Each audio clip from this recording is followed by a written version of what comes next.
ว่ามื้อนี้นี่ตื่นสายนิดนึงนะสบายน้องชายลูกหนึ่งเขาหนึ่งน้ำเฮ็ดของกินอ๋อน้องเด่นโดยเป็นลูกนึ่งข้าวนึ่งน้ำเฮ็ดแนวกินแนวยากให้น้องบ่โดยโอเคซอยกันเนาะอยู่นำกันไปบ่เจ็บสิพาไปห้องหมอไปแล้วอันยาไปแล้วไปอยู่ห้องหมอบ่ห้องหมอเมืองห้องหมออยู่สุขศาลาอยู่กับปืออยู่กับปือแพทย์ประมาณนี้เลยพี่น้องมีแต่ว่าอ้ายสิกลับก่อนเด้อมีหยังก็โทรมาได้ปลอดภัยยินบ่โดยโทรมาได้บ่แม่นว่าอันนี้นะอยากเว้าแต่ในคลิปซื่อๆแต่ว่าโทรมาได้เพราะว่าเฮายินดีนะเพราะว่าคันตัวใดเฮาซอยได้นะเฮาก็สิซอยตัวใดแบบว่าก็คือว่าแหละไปห้องหมอหรือว่าไปสุขศาลาใส่เงิน300,000 1 200,000ก็โทรมาได้บ่ถึงขั้นว่ารบกวนอิหยังนะแบบซอยกันเพราะว่าเฮาก็บ่มีเงินดอกแต่ว่ามันก็มีผู้ใหญ่ใจดีเขาซอยเหลือเบาเจ็บนะอิหยัง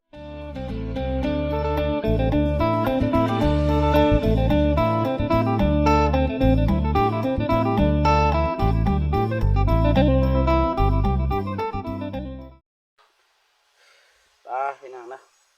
ตอนนี้เบาเจ็บกับเบาตูนก็ได้เดินทางมาฮอดบ้านน้องเดิมเนาะบ้านนาลีเนื้อข้าแต่งเพิ่นสิกองพี่น้องเนาะมาหาน้องเดิมเนาะเพราะว่าอยากไปหาไปถามเรื่องราวเนาะก่อนอื่นมันก็ขอทักทายสบายดีนะกราบสบายดีนะสบายดีนะสบายดีเด้อสบายดีเจอกันเด้อเนาะกราบสบายดีเด้อพ่อแม่พี่น้องเบิดสู่ผู้สู่คนเนาะทั้งในลาวและก็ต่างประเทศเนาะก็ยินดีต้อนรับเข้าสู่ช่องเบาเจ็บคือเก่าพี่น้องเนาะวันนี้ก็มาหาน้องเดิมคือเก่าพี่น้องเนาะเพราะว่าได้ยินข่าวว่าบ่สบายพี่น้องเนาะเบาเจ็บสิไปถามเรื่องราวว่าเป็นจังไดที่ไปที่มาเนาะเราบ่สบายย้อนเหตุอันใดนะทีมงานเฮาก็สิพาไปเพราะว่าเมื่อกี้นี้เบาตูนก็ได้ถ่ายไปเรียบร้อยแล้วเนาะเบาเจ็บก็เป็นตากล้องพี่น้องนะแต่ตอนนี้เบาเจ็บก็สิไปถ่ายคือเก่าพี่น้องนะแต่ว่าเฮาไปตามไปชมกันเลยเนาะไปโอเคพี่น้องไปกันเลยพี่น้องเนาะไปหาน้องเดิมเนาะ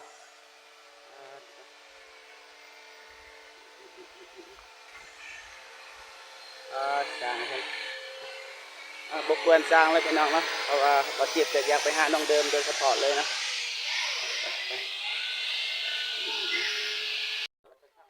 โอเคไป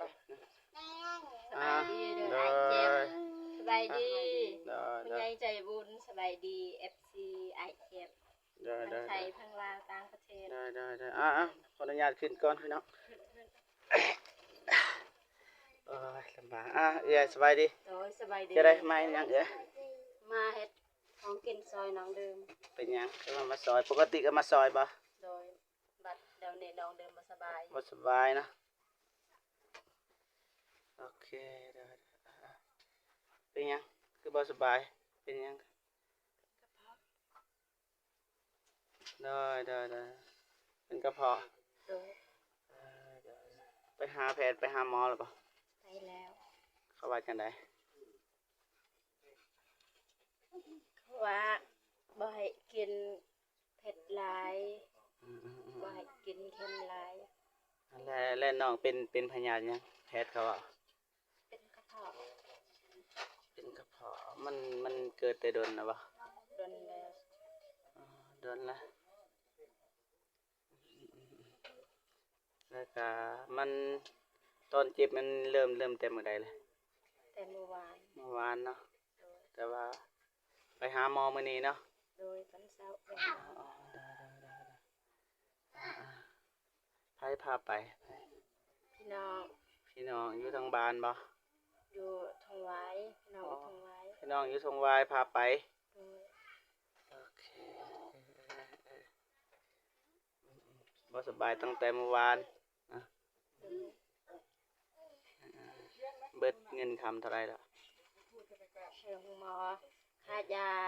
75,000เมื่อวานมื้อซืนก็ยังอยู่ดีๆอยู่พี่น้องเพราะว่าเบาเจ็บบ่ฮู้ว่าน้องบ่สบายเป็นกระเพาะอีหยังบ่ฮู้แล้วมื้อนี้นี่เบาเจ็บคิดว่าสิมาถ่ายคลิปชวนน้องไปหาปลาหรือว่าหาผักกูดพี่น้องเนาะแต่ว่าแผนพังเลยพี่น้องเนาะ ว่าน้องก็บ่สบาย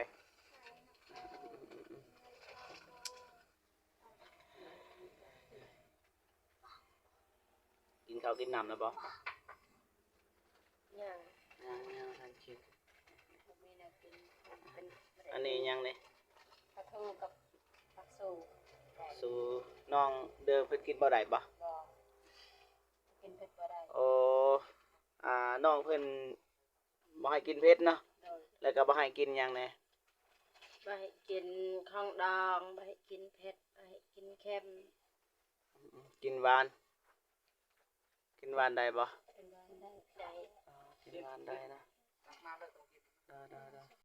ได้อยากจะเฮ็ดเลยเด้อเด้อ โดย ได้จะเฮ็ดเลยแล้วก็ไปบ่บ่เจ็บสิพาไปห้องหมอ ไปแล้วอันยา ไปแล้วไปอยู่ห้องหมอบ่ห้องหมอเมือง ห้องหมออยู่สุขศาลาอยู่กับปือ เดี๋ยวกับปือแพทย์เราว่าจังไดมันหนักบ่หรือว่าจังไดบ่หนักบ่ กินยาติดตามก่อนกินยาแบบมันบ่เศร้าให้ไปห้องหมอเมือง อ๋อแบบนั้นเนาะ โดย อ๋อเข้าใจเลยแต่ยังว่าบ่เจ็บสิพาไปนี่ไปบ่หรือว่ามื้อหน้าบ่หรือว่าจังไดถ้าเบิ่งอาการก่อนบ่ โดย มีแต่ว่าคันบ่สบายบ่มีรถอีหยังก็ติดต่อหาเบาเจ็บก็ได้เพราะว่าเบาเจ็บมีรถอยู่มีรถหมู่คู่อยู่ก็ยืมได้อยู่บ่ต้องโทรดอกคนอยู่ทางวายมันไกลมีหยังก็บอกให้น้องเด่นติดต่อมาก็เบาเจ็บก็สิพาไปนะแล้วก็มีบ่แบบว่าแพทย์แนะนำให้กินหยังแหน่ ให้กิน แบบนมแบบอิหยัง หมักไม้ไม่ แล้วก็ต้มหุงข้าว ข้าวหุง โดย ข้าวเจ้านี่ไว้นี่โอเคแล้วกินไข่ โดยกินข้าวเปลือกข้าวเปียก ข้าวเปียกไข่กินได้กินเอาเผ็ดบ่ได้เพราะว่าน้องเพิ่นก็กินแต่ก่อนกินแต่แนวเผ็ดแม่นบ่กินแจ่วทางที่ร่างกายก็คือว่าแหละเป็นกระเพาะแต่ว่าไปกินแต่มักเผ็ดพี่น้องนะก็เฮ็ดบ่ได้ดอกพี่น้องเพราะว่าน้องเพิ่นก็บ่มีหยังนะก็เลยจำใจต้องกินเพื่ออยู่พี่น้องจะเฮ็ดจังไดบัดนี้ไปหมอก็ไปแล้วยาก็มีและตอนนี้น้องต้องการหยังหลายที่สุดหรือว่าอยากกินอิหยัง อยากกิน มะพร้าวโอ้แถวนี้มีขายปะมีปะน้ำมะพร้าวนี่หรือว่าเป็นหน่วยเลย เป็นหน่วย แต่ว่ามีขายปะ มีขาย โอเคเดี๋ยว แต่ว่ายานยังอ่อน เดี๋ยวคันมีขายก็จะเอาเงินให้นะให้น้องเด่นไปซื้อเนาะอันมีแถวบ้านนี่ประมาณเท่าไรราคา 20,000หน่วยน้อย หน่วยน้อยๆมีบ่หน่วยน้อย ๆนี่ ๆมีเนาะโอเคแล้วจะน้อยบ่เจ็บสิเอาเงินให้นะ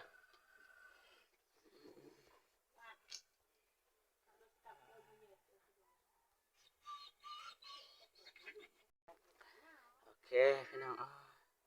น้องเพิ่นจะกินมะพร้าวพี่น้องเนาะน้องตื่นจักโมงตอนเช้า 8:00 น 8 โมงปกติตื่นจักโมง 6:00 น 6 โมงแต่ว่ามื้อนี้นี่ตื่นสายนิดนึงนะ บ่สบายน้องชายลูกนึ่งข้าวนึ่งน้ำเฮ็ดของกิน อ๋อน้องเด่น โดย เป็นลูกนึ่งข้าวนึ่งน้ำเฮ็ดแนวกินแนวยากให้น้องบ่ โดย โอเคซอยกันเนาะอยู่นำกัน2ไอ้น้องเนาะผู้ใดบ่สบายก็ซอยกันเบิ่งซอยกันแหยงเพราะว่าน้องนุ่งเพิ่นก็อยู่2คนพี่น้องเนาะมีแต่ว่าเบาเจ็บก็สิเอาเงินให้นะให้น้องเด่นไปซื้อมะพร้าวพี่น้อง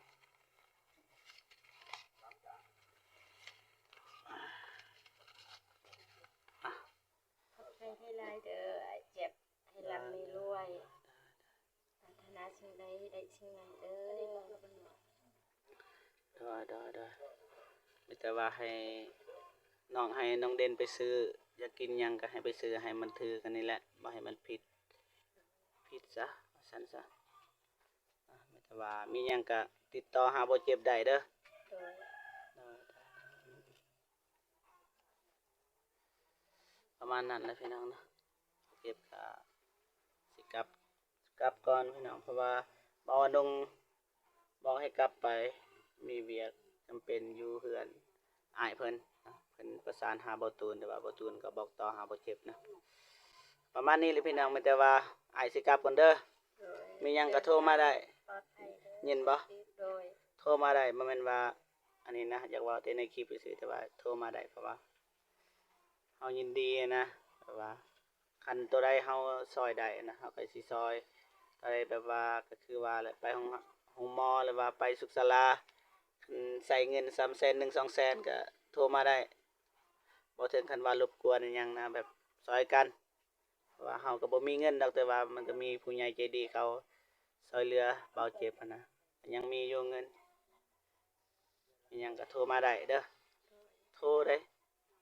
บ่ต้องเอาพี่น้องจากทุ่งวายเพราะว่าทุ่งวายมันไกลนะเพราะว่าเฮาก็เที่ยวไปเที่ยวมาหั่นแหละโทรหาคันคันบ่ว่างอีหลีจังว่ากันคันสำใดสำหนึ่งนี่มาได้พี่น้องโอเคจังได๋ก็สู้ๆเด้อขอให้สุขภาพแข็งแรงนะผมสิให้เบิ่งนั่นแหละเรือนซ่านก็สำเร็จแล้วพี่น้องนะขนาดว่าเอ้าหลังสิเฮ็ดเรือนให้ว่าเป็นอันนี้นั่นนั่นนี่นะสู้ๆเด้อกลับก่อนเด้อโอเคบ๊ายบายเด้อเจอกันโอเค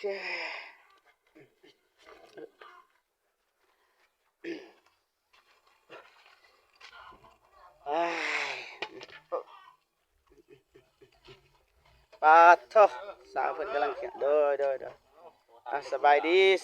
อ่ะสบายดีเด้อสบายดีไอ้แดงสบายดีสบายดีได้ยังกินปลาทูแกงปลาทูกับปักซูไปนะแซ่บโอเคอยู่ติโอเคใครเป็นคนเน็ตไปนางซิมเนาะแซ่บบ่แซ่บแล้วแซ่บหลายแต่ว่าเทื่อหน้าบ่ให้เฮ็ดให้คนอื่นเฮ็ดมื้อนี้นี่บ่ได้ซิมสีมือน้องเดิมเนาะน้องเพิ่นบ่สบายได้บ่สบายเลยฮอดไซเลยคืบหน้าฮอดไซเลยลังไส้น่ะน็อตอยู่ลังไซน็อตพี่น้องทั้งเทิงก็เจาะเพราะว่าเฮาบ่ได้เจาะโอ้ทั้งเทิงก็สิเจาะบ่แม่นเพราะว่าเพิ่นซื้อน็อตเก่าโตใส่หมดสังกะสีไอ้น้องเพิ่นก็ซื้อให้เนาะแม่นสิเรียบร้อยแล้วตามมา3เพชรพอดีเลยบ่คิดว่าพอดีนะโอเคบ่กวนละเสิร์ฟแซ่บโอเคโดย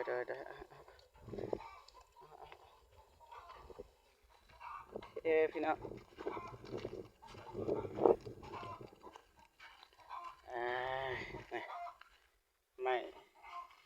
ไม่ยังเกาะไม่ฟ้านะครับ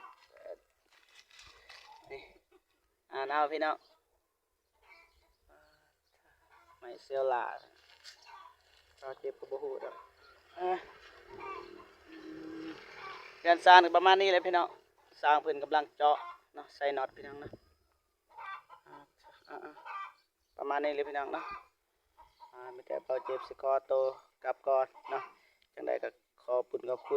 ผู้ใหญ่ใจดีและก็ FC ทุกท่านเนาะที่เข้ามาให้กำลังใจก็ขอให้ผู้ใหญ่ใจดีและว่า FC ทุกท่านจงมีแต่ความสุขเนาะสุขภาพแข็งแรงนะ